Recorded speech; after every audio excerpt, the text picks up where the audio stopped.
Hi, I'm Beth from My Tutoring Bee, and in today's video we are talking about systems of equations that either have no solution or infinitely many solutions. I've got a couple examples for us, so let's go ahead and get started. Okay, in this first system, we've got that y equals 3/4 x plus 2 and 3x minus 4y equals 16. And our directions tell us to solve a system of equations using any method. So since I have this first equation with a y equals, I'm thinking that substitution is going to be the easiest method for this particular setup. Because y is already solved for this one, so all of this equals y, which should equal the same thing for y in this other equation. So let's go ahead and substitute that in. So we've got 3x minus 4, and then instead of y, I am writing in 3/4 x plus 2 equals 16. So now let's just go ahead and simplify and solve this. So we've got 3x, and then I'm going to distribute this negative 4 into the parentheses here. So negative 4 is, that 4 is going to cancel out with the 4 in the denominator, leaving us with just 3 at the top, and because it's negative, it's going to be negative 3x. And then negative 4 times 2 is going to be negative 8, and that equals 16. Okay, and then let's combine our like terms. Positive 3x minus 3x, well, that's just going to equal 0. So those cancel each other out. So then we're left with negative 8 equals 16 and no variable anymore. So when this happens and we wind up with an equation that is not true, these are definitely not equal to each other, that means that we have a system no solution. So let's look into that and see why this happens. This first equation is already in slope-intercept form. Let's see what happens when we turn this second equation, when we convert it from standard form into slope-intercept form. So let me rewrite it down here. 3x minus 4y equals 16. Okay, and then we're going to subtract 3x from both sides because I want to solve for y basically. So negative 4y equals negative 3x plus 16. I'm getting it into that y equals mx plus b format. We're going to divide by negative 4 on all of the terms.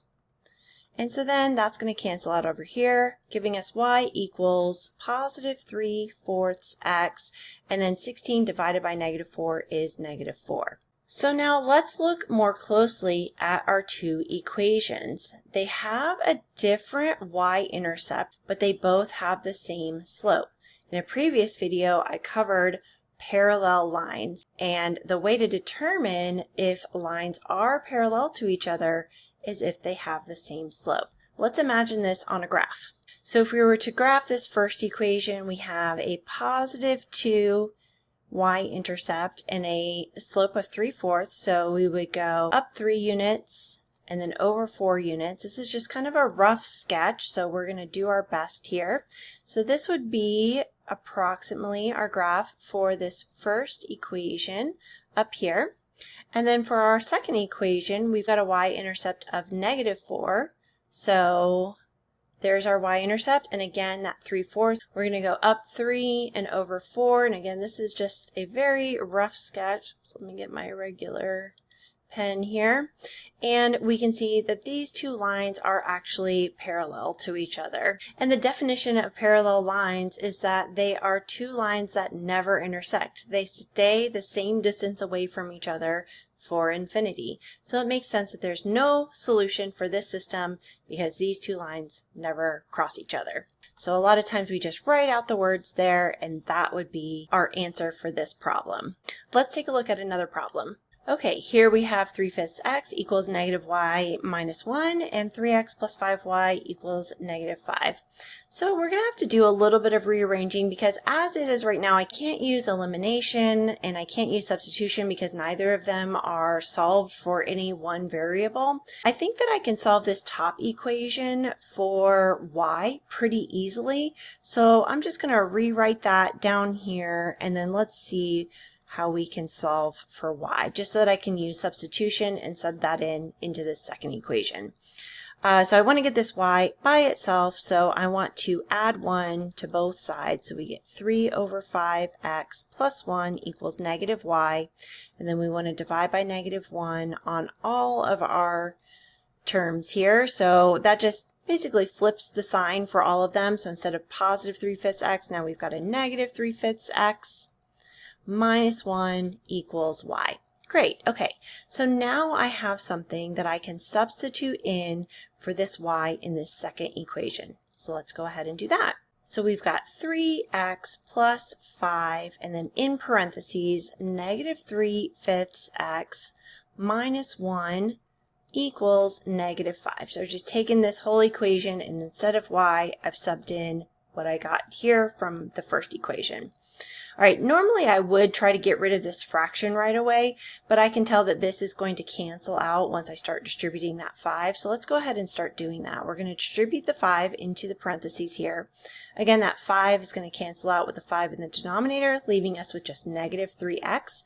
So we've got 3x here minus 3x, and then 5 times negative 1 is negative 5, and that equals negative 5.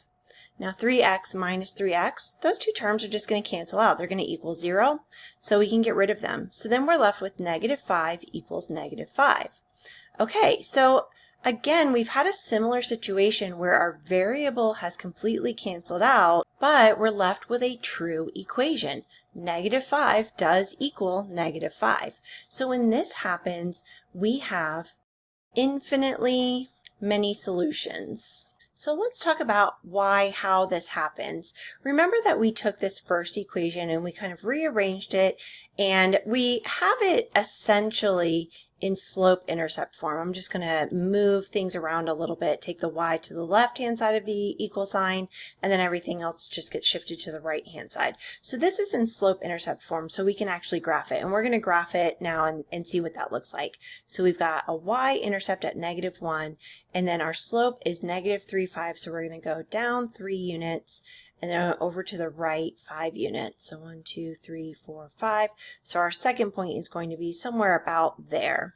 So that's what our graphed line would look like for that first equation. And then now let's take this second equation and rewrite it in slope-intercept form so that we can graph it out as well. So we've got 3x plus 5y equals negative 5. I want to solve for y, so I'm going to get rid of 3x first. So we've got 5y equals negative 3x minus 5. Divide everything by 5. Divide by 5 by 5. So y equals negative 3/5 x minus 1.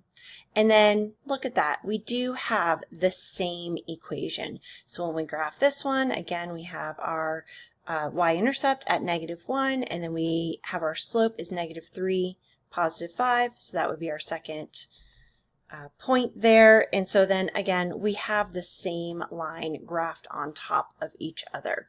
So that is why we have infinitely many solutions. All of the points along both of these lines will satisfy both of these equations because they are the same equation essentially. Now I do have some other videos linked in the description below where I go over solving systems of equations using the graphing method, substitution method, and elimination method. So check those out as well. If you found this video helpful and you liked my style of teaching, I do offer online tutoring. So if you're looking for some more support in math, then please reach out. You can find me in the links below as well. Don't forget to like and subscribe. That does really help me to continue making these videos. Thanks so much for watching. I'll see you next time.